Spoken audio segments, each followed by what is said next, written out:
দেখো এখানে যে আমরা অঙ্কটা নিয়েছি, অর্ক ও সত্য তাদের অর্থ 3:8 অনুপাতে বিনিয়োগ করে একটি ব্যবসা শুরু করে। যদি বছরের শেষে লাভ হয় 12,100 টাকা, তাহলে অর্কর লাভের পরিমাণ কত? ঠিক আছে, দেখো এখানে তোমাদের আর একটু সহজ করে দেওয়া হয়েছে অঙ্কটা, কারণ এখানে ডিরেক্ট তোমাকে এক ধাপ এগিয়ে দিয়েছে, মানে রেশিওটা তোমাকে বলে দেওয়া হয়েছে, মানে তোমার খাটুনি কমিয়ে দেওয়া হয়েছে। তাহলে আমার কার লাভের পরিমাণ জানতে চেয়েছে? অর্কের লাভের পরিমাণ। তাহলে অর্কর যে অর্থ বিনিয়োগ করেছিল তার রেশিওটা ভ্যালু কত ছিল? 3। তাহলে অর্ক পাবে, নিয়ে নি, অর্ক পাবে কত? 3 ডিভাইডেড, দুটো যোগ হয়ে যাবে 8 3 11 ইন্টু কত? 12100। আমরা কাটাকাটি করে নিতে পারবো। 11 11 121, 00 সমান কত হলো? 11 3 33, 3300, মানে 3300 টাকা অর্ক পাবে। এটাই অ্যান্সার হয়ে যাবে। আর যদি বলে সত্য তাহলে কত টাকা পাবে, যদি এখানে বলা থাকে যে সত্য তাহলে কত টাকা পাবে, সত্য তাহলে পাবে, এখানে করে দিচ্ছি দেখে নাও, সত্য তাহলে পাবে, এটা তখন 8 হয়ে যাবে, আর কিছুই নয়।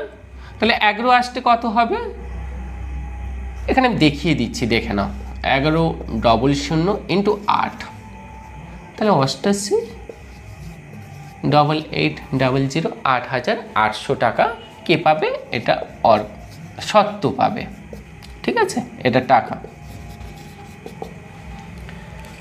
বোঝা গেল? এটাই আমাদের অ্যান্সার এই অঙ্কের পরিপ্রেক্ষিতে। আশা করি বুঝতে পেরেছ। এরপরে চলো পরের অঙ্কতে যাই আমরা। দেখো আমরা পরের অঙ্কটা দেখে নিই। এখানে বলা হয়েছে অমল কোনো ব্যবসায় 10,000 টাকা বিনিয়োগ করে। 4 মাস পর রাম ব্যবসায় যোগ দিয়ে 12,000 টাকা বিনিয়োগ করে। 1 বছর পর মোট লাভ 8,100 টাকা হলে রামের লাভ্যাংশ নির্ণয় করো। এখানে অমল একটা অ্যামাউন্টের টাকা দিয়েছে, কত? 10,000। রামও একটা অ্যামাউন্টের টাকা দিয়েছে, কত?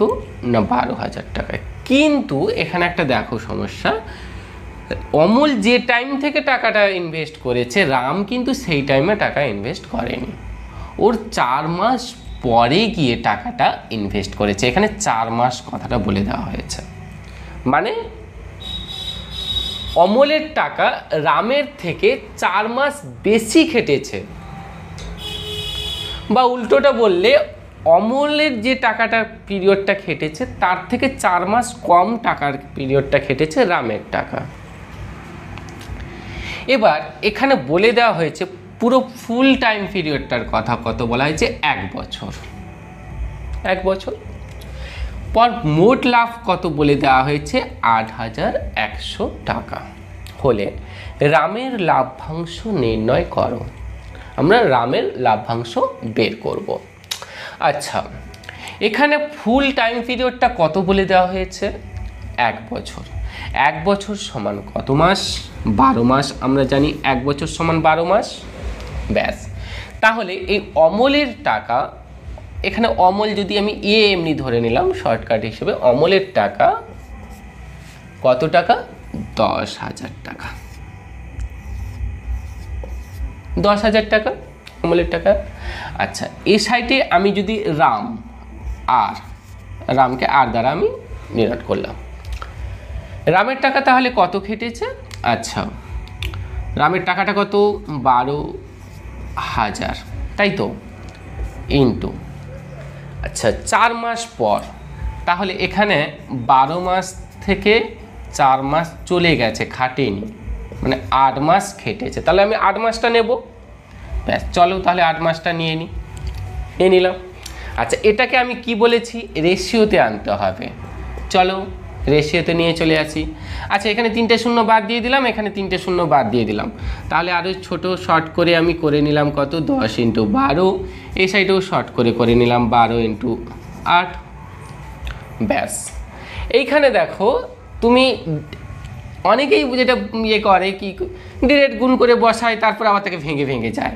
এখানেও ডিরেক্ট গুণ করে বসিয়ে দিল, তারপরে ভেঙে চলে গেল। দরকার নেই, এত দূর যাবে কেন? এখানেও তো 12 আসছে, এখানেও তো 12 আসছে, কেটে দাও না, এখানেই তো তোমার সুবিধা। আচ্ছা 2 × 5 = 10, 2 × 4 = 8, দেখলে কত সহজে আসা গেল। কিন্তু তোমরা অনেক বোকার মতো কী করতে, গুণ করতে বসাতে দিয়ে ভেঙে যেতে, গুণ করতে বসাতে দিয়ে আবার ভেঙে যেতে, ওটা করার দরকার নেই। তাহলে আমি পেয়ে গেলাম 5:4, এই রেশিওটা আমি পেয়ে গেলাম। মানে আমি সেই আগের অঙ্কেতে চলে গেলাম। এবার আগের অঙ্কেতে কিন্তু এই রেশিওটা দেওয়া ছিল, এই অঙ্কতে আমাকে কিন্তু এই রেশিওটা আনতে হলো। ঠিক আছে, আমার ফার্স্ট স্টেপ হয়ে গেল। এবারে চলো আমি সেকেন্ড স্টেপে যাই। সেকেন্ড স্টেপ কি? সেকেন্ড স্টেপ আর কিছুই নেই, 1 বছর মোট লাভ বলে দেওয়া হয়েছে কত, 8,100 টাকা। তাহলে রামের লাভাংশ কত? রাম, এই যে রাম বসে আছে রাম, এবার রামের তাহলে লাভাংশ কত, তার ফিগার কত বলে দেওয়া হয়েছে, 4 বসিয়ে দাও। কি বলেছি, 5 আর 4 দুটো যোগ করে দাও, 5 × 4 = 9 ইন্টু কত, 100। কেটে দাও, 9 × 9 = 81 কেটে যাচ্ছে, 9 × 4 9 × 4 = 36।